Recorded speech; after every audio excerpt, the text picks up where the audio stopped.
आज हम पढ़ने वाले हैं present perfect continuous tense. Present perfect continuous क्या होता है और इसका हिंदी कैसे होता है और ये टेंस में किस तरह उपयोग किया जाता है।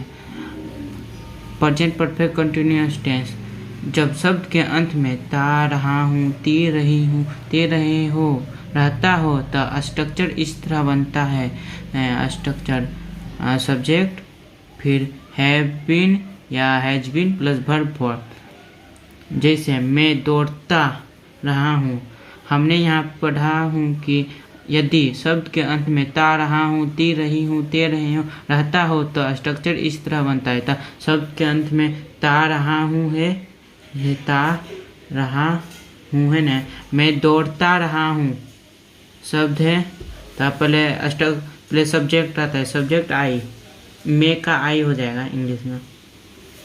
फिर हैव बीन, हम पढ़ चुके हैं कि हैज कहाँ लगता है। इतना आप समझ सकते हैं कि ये थर्ड पर्सन के सिंगल नंबर में लगता है। जैसे रोहन, सीता, गीता, यह वह लगता है हैज, और सब में हैव लगता है। जैसे आई हैव लगेगा, आई हैव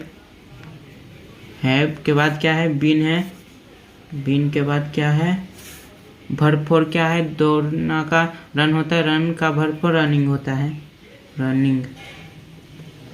इसमें भी वह जाता रहा है, वह जाता रहा है, ता रहा है। हम पढ़ चुके हैं कि यदि शब्द के अंत में ता, रहा है, ती रही है, ते रहे हैं, रहता हो तो स्ट्रक्चर इस तरह बनता है। पहले सब्जेक्ट रहता है, वह का ही हो जाता है, ही के बाद हम अभी बताएं कि ये हैज कहाँ लगता है। जो थर्ड पर्सन के सिंगल नंबर में रहता है तो उसमें लगता है। जैसे he has been, third person के सिंगल नंबर में ये है इसलिए हम लगा रहे हैं ही हैज बीन, गो का वर्ब फॉर गोइंग।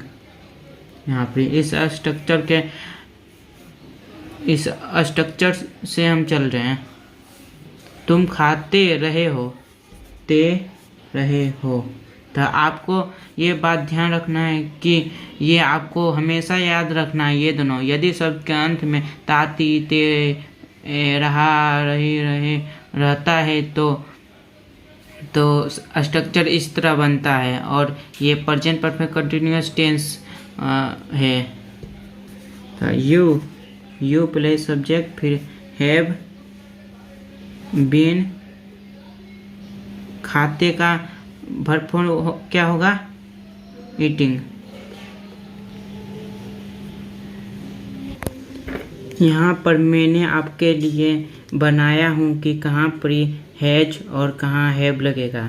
देखिए फर्स्ट पर्सन में सिंगल नंबर में हैव बीन यूज हुआ है और प्लूरल में हैव बीन यूज हुआ है, वही सेकंड में भी वही हैव बीन। थर्ड पर्सन के सिंगल नंबर में हैज बीन यूज हुआ है। मैंने कहा था कि अगर थर्ड पर्सन के सिंगल नंबर में कोई सब्जेक्ट हो तो उसमें हैज बीन लगता है, हैज बीन कहा था, हैज बीन। या फिर नाम किसी का हो और chair, Ramesh, Shyam, has been लगेगा उसमें।